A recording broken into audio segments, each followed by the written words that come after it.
की चर्चा का विषय ये है कि जो गवर्नमेंट ने सारे एग्जाम्स के लिए कॉमन एक प्लेटफॉर्म डेवलप किया है। बात कर रहे हैं उसकी नेशनल रिक्रूटमेंट एजेंसी की, जिसमें कॉमन एलिजिबिलिटी टेस्ट की बात की गई है।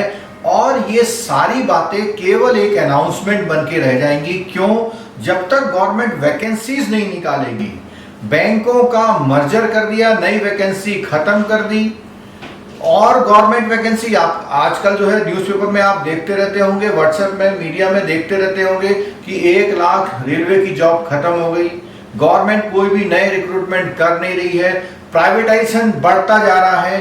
सारी चीजें अल्टीमेटली इकोनॉमिक में इफेक्ट कर रही है। इकोनॉमी का जो इफेक्ट है वो सोसाइटी पर आ रहा है। सोसाइटी में इफेक्ट होने के बाद पूरा देश जो एक ऑल अराउंड डेवलपमेंट होता है वो चीज अब नजर नहीं आएगी।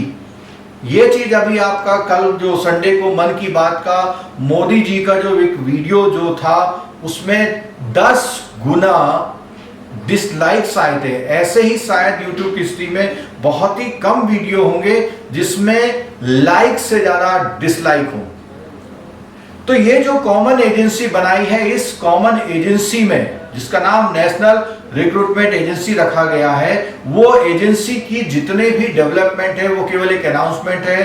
क्यों? क्योंकि अगर हम बात करें अच्छे और समय पे एग्जाम कराने की तो वो उसके लिए IBPS, CDS के एग्जाम, UPSC के एग्जाम्स, कैट के एग्जाम्स, ये एग्जाम्पल्स हैं जो बिल्कुल ठीक तय समय पर एग्जाम कराते हैं और कोई कंट्रोवर्सी भी उसमें नहीं आती है। तो उसके बाद एक नई एजेंसी बनाने की क्या जरूरत थी? अब बात आती है कि जितने भी यूथ हैं वो क्या करेंगे। देखिए, सिंपल एकेडमिक पूरा करने के बाद जब आपकी एकेडमिक पूरी हो जाती है उसके बाद वो बच्चे जब कोचिंग में जाता है 1 साल, 2 साल या 3 साल, तो डेफिनेटली जब वो कोचिंग करता है, खासकर से SSC या UPSC या PCS की जब वो तैयारी करता है, तो जिस कोचिंग में वो जाता है उस कोचिंग में 2 साल तक इतनी बातें सीखता है। उसके बाद चाहे उसकी गवर्नमेंट जॉब लगे या ना लगे, वो अगर कोई एंटरप्रेन्योरशिप कर रहा है, कोई शॉप खोल के बैठ रहा है, कोई मार्केटिंग का काम कर रहा है, तो उसकी वो नॉलेज काम आती है। और जिस कंट्री का नॉलेज बेस अच्छा होता है उसमें ऑल अराउंड डेवलपमेंट होता ही है। तो कोचिंग इंस्टीट्यूट के पीछे एक पूरा बेस बना हुआ है। उस बेस के हेल्प से आपके टीचर्स को एम्प्लॉयमेंट मिला हुआ है। कोचिंग इंस्टीट्यूट जितनी बिल्डिंग रेंट पे लेते हैं उस रेंटल इनकम से इकोनॉमी में बूस्टअप आता है। उसके अलावा जितने बच्चे तैयारी कर रहे हैं, रूम रेंट है, उनका बुक का खर्चा है, उनके छोटे छोटे होटल्स जो है कोचिंग के आसपास वो चलते हैं, बुक्स के परचेजिंग होती है, स्टेशनरी की बात आती है। इन सब के बाद कोचिंग की जो इंफ्रास्ट्रक्चर है उसका डेवलपमेंट के लिए इंडस्ट्री चलती है। मान लिया फर्नीचर है, जैसे आजकल जो है LED पैनल्स की बात हो रही है, वो भी चाइना से इंपोर्ट हो रहा है। अगर वो भी इंडिया से बनने लग जाए तो इकोनॉमी में बूस्ट का बहुत बड़ा एक रोल है। केवल कोई ये कह दे कि कोचिंग ने अपने धंधे बना रखे हैं, इससे बात नहीं चलने वाली।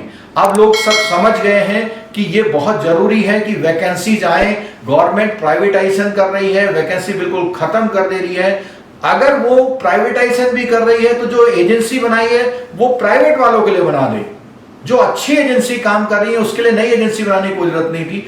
जो ये नई एजेंसी बनाई है वो कहते हैं कि SSC, रेलवे और IPS को मिक्स करके बनाएंगे, एक कॉमन एग्जाम लेंगे। जरूरत क्या है? जॉब के लिए अलग अलग तरह के स्किल्स रिक्वायरमेंट की जरूरत होती है और ये सारे जॉब्स की अलग अलग एग्जाम्स होना जरूरी भी है। वो अपने अकॉर्डिंग एग्जाम लेते हैं। बच्चा भी समझता है कि मैं बैंक की तैयारी कर रहा हूं तो मुझे ये सब्जेक्ट तैयार करने हैं, मुझे PCS की तैयारी करनी है तो ये करना है। इसके लिए बोला गया है कि ये एग्जाम होगा, उसके बाद फिर वो एजेंसी अपना एग्जाम लेगी, तो इससे कोई फायदा होने वाला नहीं है। उन्होंने बोला कि भाई बहुत कई बार बच्चों को एग्जाम के लिए पैसा देना पड़ता, लेकिन बच्चा अगर 4 एग्जाम दे रहा, डिफरेंट एग्जाम दे रहा, तो हर एग्जाम के लिए वो तैयारी कर रहा है। इसका सबसे बढ़िया जो उदाहरण है आजकल कोरोना की वजह से बच्चों की पढ़ाई का ठप होना, जो स्कूल गोइंग है। तो कहने का मतलब ये है जितना भी ये सारा इंफ्रास्ट्रक्चर होता है, उस हर एक इंफ्रास्ट्रक्चर की हर एक अलग अलग एक्टिविटी का अलग अलग बेनिफिट मिलता है। क्योंकि अगर 3-3 महीने में 4 एग्जाम बच्चा ले रहा तो 3 महीने 3 महीने करके वो दोबारा पढ़ेगा और उसकी नॉलेज बढ़ेगी। और नॉलेज ही किसी कंट्री का बहुत बड़ा जो होता है वर्थ, यानी एसेट्स होती हैं, कैपिटल होती है, नॉलेज कैपिटल, जिसका वो जिस भी एरिया में जाए, जरूरी नहीं उसकी गवर्नमेंट जॉब लग जाए, जहां पर भी वो जाएगा तो उसको बेनिफिट जरूर करेगा। एक सिंपल एकेडमिक और कोचिंग किया हुआ बच्चे में जरूर आप फर्क बाजार में देखते होंगे। यूपीएससी की तैयारी करेगा, 5 साल या 3 साल उसने आईएएस की तैयारी कर नहीं सेलेक्ट हुआ, तो उसकी नॉलेज होगी, वो नॉलेज कहीं ना कहीं ट्रांसफर होती है। कोई भी कोचिंग वाला बच्चा जब 5-6 सब्जेक्ट को पढ़ता है तो सोसाइटी में जब वो एकेडमिक के पास जाता है तो उसका सोचने का नजरिया बढ़ता है, कानून की समझ बढ़ती है। गवर्नमेंट की सारी स्कीम्स कोचिंग वाले ही तो सब तक यूथ तक पहुंचाते हैं। अदरवाइज गवर्नमेंट का इंफ्रास्ट्रक्चर ऐसा नहीं है कि गवर्नमेंट कोई भी अनाउंसमेंट करे तो बच्चे को समझ में आ जाए कि ये स्कीम इसलिए आई है, इसके ये फायदे हैं और ये नुकसान है। तो हमारा सभी लोगों से निवेदन है, आज की तारीख में सारे कोचिंग इंस्टीट्यूट वाले, सारे टीचर्स ने अपने अपने वीडियो बनाए, मैंने भी अपनी बातें आप तक रखी हैं। ये बातें आप लोगों को उठानी चाहिए, चाहे वो राज्य सरकार हो, चाहे वो केंद्र सरकार हो, सबको उठा करके गवर्नमेंट को कंपेल करना चाहिए कि सबसे पहली बात वैकेंसीज निकाले।